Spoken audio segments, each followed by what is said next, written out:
Hey, Thanks see, for I knew we'd showing get up. one more. All right. Lesson 9. Ah, there we go. And if you had a chance to look at it, you can see that the primary focus here is the person of Abraham. And if you follow the logic, and most people are aware of that logic, but that's the point of this lesson, is that Abraham is a classic example of someone who was justified by faith and faith alone. Before I go into the objectives, just a thought process, for me at any rate, if I were trying to teach this and trying to set up the table for this lesson, I'm looking back and saying, okay, where have we been and where are we going, so to speak.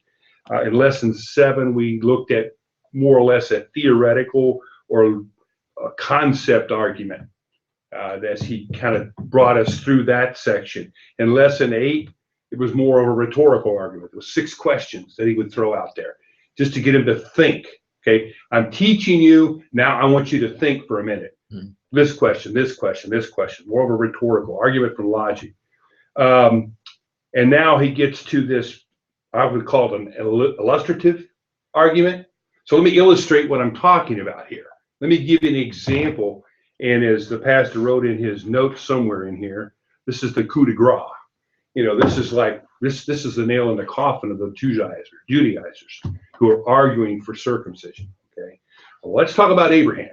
All right, Bill brought up a great question when we were sitting here kind of looking at, before we started this discussion, why Abraham to a group of Jewish or Gentile Christians? Why would I use Abraham? And I think, again, part of his argument is to help the Galatian Christians, but I think part of it too is to refute the Judaizers. Okay, so he's kind of attacking them in a sense here, and using someone that you would think, if you were in a court of law, this would be one of their witnesses. I don't know if you've watched Bull or not. It's a new show it's on, and it's all about trial logic and everything. It's really fascinating. So, but one of their shows, one of their approaches was to take the other guy's primary witness and use him to their advantage to win over the jury. So it was a fascinating thing, and I think it's what he's doing here in a sense, as you know, he's going to bring Abraham out and use him as an example, and this is really, really going to put the Judaizers on their heels. I look at the objectives again. I think it's important that we do that. The first one is to explain why Paul alludes to Abraham so frequently in this book. Because again, I go back to this point that Abraham was the classic example of justification by faith. If you look at the very bottom paragraph, maybe, I don't know what your page looks like, first page there in the introduction, it says that he mentions Abraham 9 times in the book of Galatians, using an array of allusions to Abraham's life to teach lessons about the gospel. He doesn't, I don't think, address every single one of them in this lesson, okay? But he does on several, he uses several verses that point to Abraham. It's a compelling argument. In fact, it's devastating to the prosecution. And again, I think that's the point of the argument here. It's not so much to convince these folks, but to refute these folks over here. Paul proves with a witness that the Judaizers would have claimed was in their corner. Our primary, we'll bring out, no, that's fine, go ahead. That the gospel is by faith, and that gospel is for everyone. So it's introduced here. In essence, the entire lesson is about this one particular objective, because it all feeds into that. Now, the second objective says defend the idea that Abraham was justified by faith. And that's really the point of number 1. Abraham was saved by faith. So chapter 3, verse 6, okay?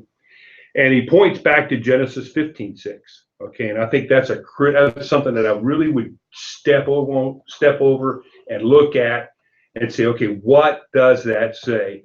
I looked at that word counted, okay? It's used in the King James.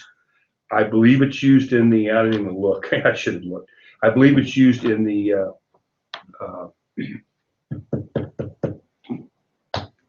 multiple versions, whatever versions here, whatever versions you're looking at, you'll probably see that word. It's an interesting word. In the Hebrew, it literally means to weave or fabricate. Now just think about that a minute, okay? To weave or fabricate. So what is he weaving or fabricating here? What I'm asking a question. This is not rhetorical. So think about it. What is he weaving and fabricating here? When you read that verse, he what? 15:6. He believed, Mm-hmm. and it was counted to him as righteousness. So faith or belief and righteousness are woven together here. Okay, if you think about it. So to me, that's a beautiful picture and something that if I were teaching this, I would want to bring out. Okay, it's not that Abraham earned righteousness. It should be righteousness. It's that God responded to Abraham's faith by imputing righteousness to him. That's justification by faith. And it's in the book of Genesis. He's going all the way back to the very first book of the Old Testament, the very beginnings, okay, of Scripture. And he's using an argument from an individual and from a passage that faith and righteousness, okay, salvation, okay, go together, okay? And he goes on after that discussion questionnaire, number 1. Justification by faith, not works, not circumcision, was no new thing. It predated the law. Great statement. That is actually brought out in the 4th objective. Describe how the promise of the gospel predate and supersede the law. So that in itself could be a great discussion. So let's talk about a timeline of what happens here, okay? As we were talking just before we started here, this predates not only the law, it predates circumcision. Because circumcision was introduced with Abraham, right? But it even predates that. So, I mean, if you get right down to it, Paul is going way back here. He's saying before there was a law, in fact, before there was circumcision, okay, Abraham was justified by faith, okay? There wasn't any circumcision.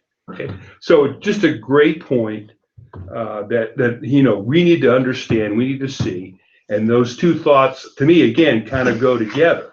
Okay, this predating thing is also, by the way, brought out in the last point. He writes in here, right in the middle of the last paragraph, really, the promises God made to Abraham, including the promises about Jesus, came 430 years before the law. Genesis precedes Exodus. That means that God's plan for Jesus, for the Gentiles, predated the law. This justification by faith, and the whole point of that is, it was the plan from time immemorial.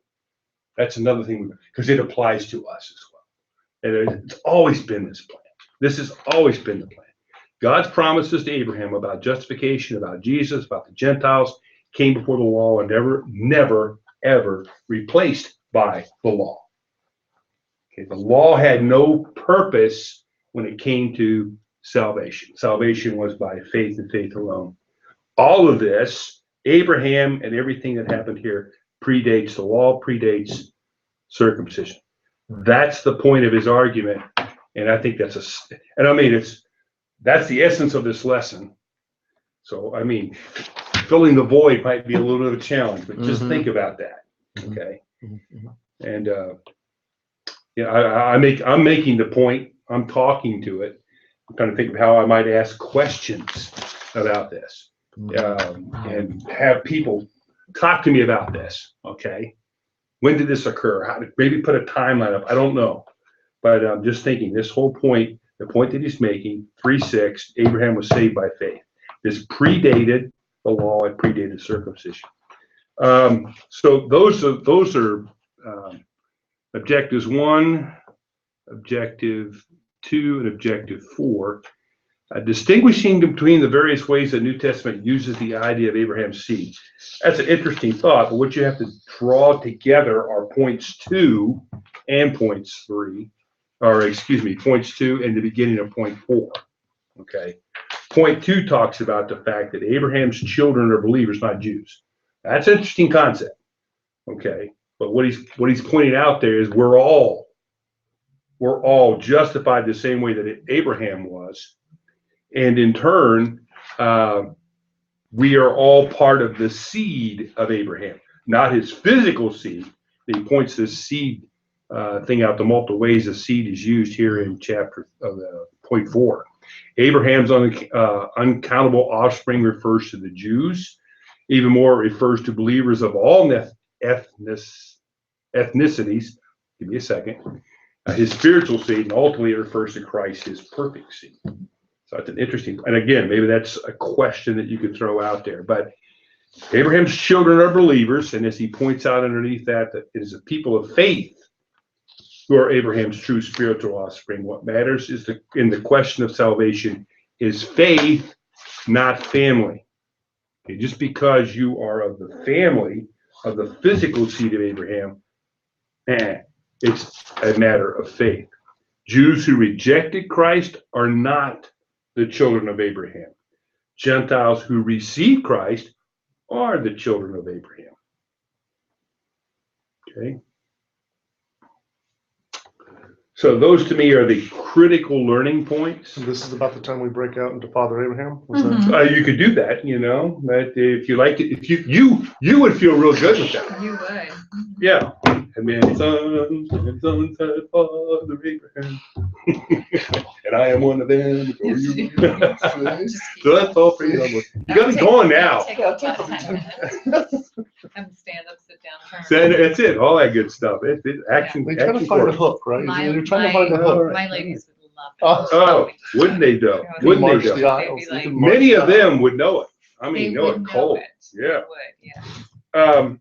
You would be a valiant leader. Every word means something. I'd be done teaching. Okay, I'm trying to look at these discussion questions. I did not look at, and probably I should have, to see how strong a question this is under, it's point 2, where he says, Jesus paved the way for this teaching in 2 passages. Be interesting to look at those 2 passages. Explain how they relate to the discussion in Galatians. So this is parallel material or other thought. I mean, to me, that might be interesting to look at. But we can always get back to the question or the point of what does this mean? What does this mean to us? What does this mean to us today? How do we apply this in the context that we're talking about? So this is almost like, lesson 3 of the same argument. Because now we're using Good this point. part of Abraham to Yeah. also talk about justification by faith and not by works or acts or lineage or anything like that. Like I said, in the original outline of what he was trying to do, there was going to be two lessons, part 1, part 2, on justification by faith. But it looks like to me that as he's working through it, you're right. I think he's written now like 3. The first one was more of a, like I said, a theoretical or conceptual, then the rhetorical, and now I'm going to illustrate my argument by using someone that, everybody, all you Jews can identify with this, but for you Christians, you need to understand, even the father of all these people, from a physical standpoint, was saved by the same way you were, by faith. So again, to your point, it's a continuation of an argument that he is making and his case for justification by faith. That is really the core. Right. I mean, it's a great illustration.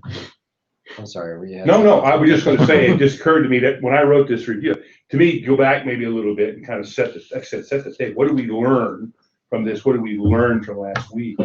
Because this point about Abraham comes on the heels of the last question. Right. Because you remember last week, or at the end of it, he brings Abraham into that last question. And even in our notes, it said, hey, we'll talk about him next week. So if you want to go back and look at that, just to say, okay, let's go back one more time, or however you want to do it. What were the 6 questions? Or let's go back and look at the 6 questions. What was unique about that last one, and so on and so forth. So what do we know about Abraham? You just kind of throw it out that way. What do we know? What do we know about him? Of course, you might run the risk of them telling you exactly what it is you're going to try to teach them, but that's okay by me. Okay, that's important. Why? Why is that important? You know, why would Paul use that as an argument here? So on and so on and so on. Mhm. So you can teach more through a Socratic method, maybe. Mm. It's nasty out there. Up to the north, they're getting a lot of hail. I'm hoping we don't get any through here. Rain's one thing, hail's. So at any rate, again, he doesn't cover the entire chapter, the remainder of the chapter. He makes a note here that he's going to come back to some of this, but he does list all the verses, but he only touches on a few of them Mhm. in the context of what he's doing. So again, whether you want to spend time reading those verses, I would only read the passages that apply to the points that I'm covering. Probably as opposed to reading the whole section, but entirely up to you how you want to approach it. What a legal mastermind Paul was, wasn't he? Well, you know, I thought about the same thing. He was, man, Just to sit down and write this. what a brain. Yeah. I mean, obviously inspired by God, but still, Yes, just yeah. God used his Mhm. amazing education he got. He could have been a lawyer. Yeah. And you know, in a very real sense here at least, and this is still early in his quote unquote career. Yeah. But a strong mind. You're right. You're right. Who else uses Abraham as an example? Great question. And why?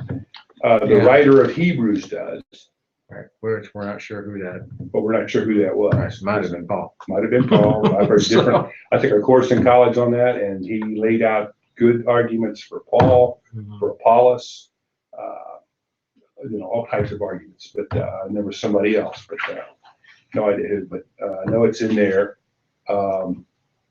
I'm guessing that probably, if I looked hard enough, that Paul used Abraham in maybe some other letter. I'm not sure. Mhm. I'm not sure whether he's in Romans. Right. So I might need to take, because they reference Genesis, so it might take time going back to, reading that part of Genesis to say his actual encounter and Yeah. that.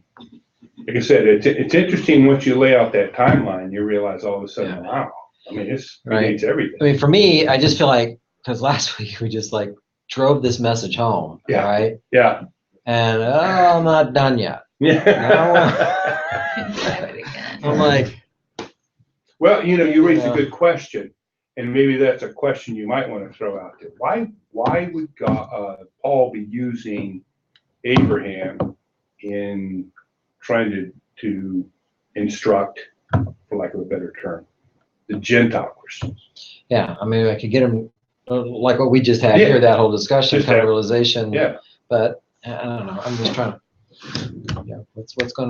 What's the application though? Really, today? That's because I'm not seeing that. I'm like, Well, because we've already had the application that we're justified with. So, but the whole purpose of Abraham, what do we take away from that today? Is it the same?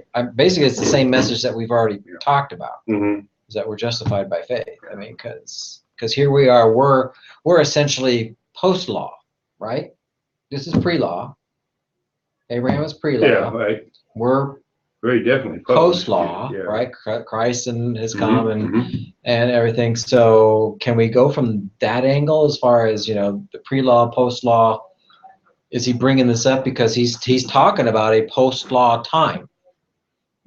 He doesn't actually talk about it. Say that, well, we are, I mean, well, actually he does kind of talk about that with, Well, I the mean, whole- in one hand, the post-law, though, Christ's death intercepted all of that. In Abraham's time, it hadn't even occurred yet. So you have to have that kind of background of, look how much more it required for Abraham even, because right? he's looking forward to an event that's still not taken place. Mhm. And he's still, the law and all this other stuff. And these Galatians are like, Yeah. they're aware of Christ. They're not under the law. So that's Right. so you've got to take them back to a history that, just further pushes them towards this point that, And I think another thought, and it goes beyond that lesson, so to speak, justification by faith, is the fact that God had this plan in mind. Right. I'm looking at that right in that paragraph right there where he says this was the plan all along.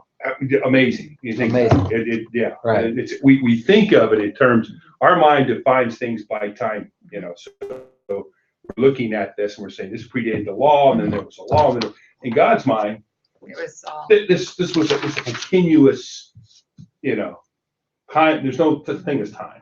But in But this essence, plan- he is pulling away every card they could possibly lay on the table and say, well, what about this? Yeah, that's gone. What about that? Mhm. So, I mean, it is a reiteration of it, but he keeps emphasizing it because for some reason they were gullible. And, even though they knew it, they kept, and same with us, we have to keep having continual reminders, like, why do we have to go over this again? Because you keep forgetting. Yeah, So- well, that would be a lesson in and of itself. Why does Paul take so much time? Mhm. Why does he have to reiterate his point? How stubborn are we sometimes? So, At So, listening to well, him. it almost seems like this is coming full circle Okay. by saying that this plan was in place from the get-go. Uh-huh. Abraham, who is, who's the father Right. of faith and belief and all that. And he's saying, and now here we are, we've come full circle. Now here we are, Christ came, fulfilled this, The perfect seed. the perfect seed. I think I can go somewhere with this. On Okay. this thing. The other is- Anybody see the movie Arrival? Have you guys seen that yet? Arrival? Rival. wait, It's the new Arrival, one with no. Arrival. the Arrival. It has the yeah. the the little spaceship. eggs come down, and Oh. the linguist is what's her Yes, face, that and actress. it's actually, you think you're going a different You point think in that this time. right? Don't spoil it. I don't want to Yeah. spoil. Well, I mean, but okay, It's still not gonna spoil it because you're not gonna know which direction. you're not gonna know. But I mean, Yeah. it wasn't until the end you And then you realize like, that. I was so confused, like, oh my goodness. But it was full circle, Right, it was. right? So that's where my mind's going. Same thing with Interstellar. Did you see that movie? Yeah. Did you guys see that? Or- That was the same Come thing. on, That was a Greg. circular thing. It came full circle from where the Shake movie this to the started. west. So I might use a clip from, because I actually have Interstellar at home. I might bring that Did it in. just come out? Interstellar? Yeah. Well, No, I mean, No. no, Arrival did. Arrival just came Yeah. out. I don't Herbie have goes that to one. Monte Carlo. That's Yeah, Herbie, all right. Is that the last movie you saw? Greg, you need to get out. I need to I get on mean- more. But no, but I'm trying to figure out the But- application with this is that our minds need to understand that, because we are in such a linear Yes. time frame of mind. Yeah. And because what made me think about it is what you talked about with, God had this plan in place from the beginning, and so he sees things. Full He order. sees the Yeah. past, present, and future all at the same time. He sees it all connected, and that's what Paul's trying to get us to understand, that this is all connected. Good point. That we're limited by our own understanding, and so it makes it, we're like, huh? Well, That what's doesn't make interesting sense. too is the order in which he presents the argument. Mhm. Could there be a different order, and if so, why, or what would it be? Yeah. It's just interesting to see how it's laid out in the flow, if you Right. use his thought process. Again, inspired by the Spirit, but it's interesting to see how the flow of this argument Yeah, I mean, goes. the whole He could thing, have pulled Abraham out. right? That was my first card, and just played that. But there is a sequence to this. That's And again, it's about how people see and maybe understand too. Right. You follow the logic of my first argument. Yeah. I want you to think though, and I want to ask you some questions. These are rhetorical questions. Think about this, Yeah. okay? Right. You're sitting So it's there, got their minds going. that's it. Right. Now let me throw my ace on this thing, okay? Well, an ace or a curveball. Or a curveball, exactly. I wonder how So many Gentiles are you- like, You I to walked understand in. it need an Yeah. example or an illustration. yeah, So let me give you one that is just concrete as it gets, okay? right. And But he went which, that by next the step. way, really refutes those people over there. Right. Really, So really. who think was they're scratching their head? Was it the Gentiles scratching, or was it the Judaizers like, by the end, I think they were scratching, or at least they Well- felt like, I would think. All Hopefully right, it won't be man. your I just class. about have my. Okay, so there's a number of ways you Yeah. can go with this, number of ways you Yeah. can throw it, No, the full circle thing, that's where I'm going with you're going this. full circle. I went with this thing right here, this last number 4, the full circle, but the whole linear, I like Okay. that whole thing about the linear thought process, that kind of stuff. Mhm. Why did we go in this order and now why now Abraham? Okay. In this argument, in this ongoing argument of, faith, why didn't he start with that? It's gonna blow you if Abraham shows up again. How did you apply last week's lesson? Did I apply it? You know, how did you bring it home? This is the back part of justification by faith, part 2. So you had the 6 questions that were at the end. Mhm. How did you sort of bring it home to the ladies in your class? Like application Yeah, to them. application, yeah. Okay, remember it was open house day. Qualifier. No, I'm- But they were so sweet because afterwards they're like, that was so good, but they were talking more. So it was, that was probably what was so good. I think we just again reiterated his emphasis of why it was so important. I mean, why he was so adamant by this, justification by faith, because of our tendency to insert works or insert self. Or Well, the insert reason why I'm so- asking that is that, we have 3 different lessons Mhm. now. This is And really And the then, 3rd right, in and a you keep series. doing similar. And sometimes, you Bill was think, saying. Did they? okay, it feels like I'm going to do the same application. Mhm. But sometimes, I like to talk to other teachers as to how they come at it, because sometimes if you look back, okay, let's go back to the beginning. Why was this letter even written? Mhm. So Yeah. if you That's what Tom was if you talking about. pull that lens back so that you understand, okay, what was the reason? Mhm. So what slice? This is not the entire thing, but how does this accomplish? Do we know yet? Maybe there's still more to come. Or how does this actually fit in the whole pie of things? It's difficult when we're going through these lessons of, it'll be 13, 14, 15 lessons, whatever it is, to still understand that it was a complete letter. Yeah. So when people didn't just pull the thing out and say, I'm going to read just Abraham, 3, Right. just the 3-6 things. They were looking at a thought process and an argument. So pointing out the argument that is, there's a reason. And Paul is, of course, it's not just in this book, but he's so logical in how he approaches different things. He doesn't always approach it the same way. No. But to me, the asking of the question is why Abraham is a good question. But beyond that, okay, so why Abraham? So in your mind, how does this accomplish what you think Paul was trying to aim at? Well, I mean, last week the week before we talked about, it was just the beautiful illustration of, it's no longer me, it's Christ. And so that was the application, not our exhausting self work in it. And then this week he was more, he was so on the gullibility. And so we still really emphasized our tendency to be bewitched or gullible or mesmerized or led off the path by various speakers or various thought process. So this week it was more, last week it was just like, you kind of like you're in awe of what Christ did. And this last week it was more of be careful because, you can Right. be easily We- duped. Right. And then I guess this next week will just be remember. So is he saying, in a certain sense, okay, who has so easily bewitched you? Mhm. It's almost, it becomes a jab by playing this card, so to speak, directly at those Judaizers.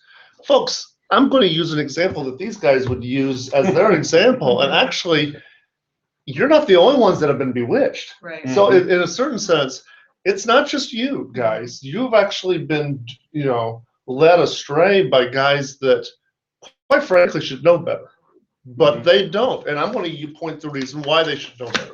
Right. And he's going to use their own example, their own champion, their own Their primary example, whatever you want to use, and say, this is what could happen to any of us. Mhm. any of us at any time. And, you know, I'm looking at my high school students and things like that. And you look through the years of how many cults we have seen throughout the years. I just saw one AP, some enclave in North Carolina that's now Word of Faith International, whatever, Yeah. that is horrific. But people got duped and thought that this would bring them peace, this would bring them prosperity, this would bring the eternal poobah or whatever. We do the same thing over and over and over. So what's going to prevent us, help prevent us? You have to know what you believe. Right, You and- have to and know justification I of would faith. say, when we talked about it last week, not only, you know, how gullible we were, but what prevents that is being grounded in the Word of God, what it actually says. So not only the baby Christians of the Galatians, Mhm. but also the Judaizers who had this grand cloak of religion Well, already they wrapped. thought, I mean, they were, you know, as it alludes to, they thought they were the ones, we're really the ones that. you know, Yes, Father Abraham's lineage, and you're not really, we're gonna let you come on, you know, board, but actually Christ is gonna point out, actually it's through Christ and Abraham that you are part of You know, Abraham's seed. So it's I powerful. mean, there's It enough is to go a- back historically, but Right. so you've got historical context, so. I don't I'm know. not a chess player. I don't know if any of you guys chess players. I But you go played. back, Yeah, I you're played- talking about. I wouldn't going call backwards in the myself a game. Well, you actually, you're planning 8 moves ahead. Mhm. The really, you know, I'm just trying to save face. You know, I'm just trying not to get killed by my little kid. But the really, really good ones are thinking 7 and 8, and it's almost like I wouldn't have played chess with Paul, because Paul, in a certain sense, he had this. He already had an idea of what he was going after. By the end of Galatians, I think as you see, it gets very practical towards the end, obviously, especially in the last 2 chapters. But it's been built upon this argument, so that once they get that argument, then when he talks about fruit of the Spirit, and there's a basis. That's not the end all. It's Christ. But if you don't get this, and if you start immediately into Galatians 5, you run the risk of making that become the end all, the only thing, and it's not. So that'll be a good lesson to teach or take away when you get to Right. Galatians So 5. you almost cast it now and say, there's a reason for this. Yeah, a good idea. Good idea. There's a reason for it. There's a We're reason. getting there. We're getting there. Yeah. And just allude to it, and then when you get there, then you can have you're basically building the bridge from this side, so that at 5 you can come back on that bridge back to here, and you understand why it's there. So we're building Cross both the bridge sides. again. Yeah, Make full circle. that's Oh, right. there you go. I don't have a movie. So. Bridge of Spies, maybe. Otherwise, I got nothing. That's the bridge move. Bridge of River. Okay. The more we talk about it, the more I get excited about this. But I think there's enough here that's different, even though the main lesson or the main application is the one we've been making. But I like your way you kind of summarize things about the lesson before and this. No. And then, how you brought it home. And But each week I is mean, you different. have to, each week, because he's moving them through a systematic way of Mhm. thinking that, and ironically, you say how brilliant he is. Well, how brilliant, he sat at the very feet of the rabbi and learned he should have known all of this just from studying different things, but Abraham actually had one up on him. He actually believed in faith and just took it. Mhm. And Paul would agree with that. And Paul's like, oh wait, here I am. I just went and got my doctorate, and Father Abraham back there, he went up to me, so beat me to the finish line. But it's just it's not even just what you know; it's knowing the right thing and being not wise in your own eyes. You have lots of knowledge, but it's not the right or not application. There's Anything something up else? on the law. Are we good? We are good. I know you're good. Yeah, we're not that good, but next week when it's 5 after, I'm like, whoops, fucked that one up. So- What else did we talk about? Anybody know Father Abraham? If we all break into the Father Abraham song. I started we'll hearing know. that rolling down the hallway. I'll be like, well, you'll be hearing it. Okay. Maybe that's one of the numbers you put in the morning service so that in anticipation of our Sunday school lesson. We're close to service. So if today anybody by can get singing the congregation to do the Father motions, it'll Abraham. be Chris. Do you want me to stop it? Yes, you before put, yes, please.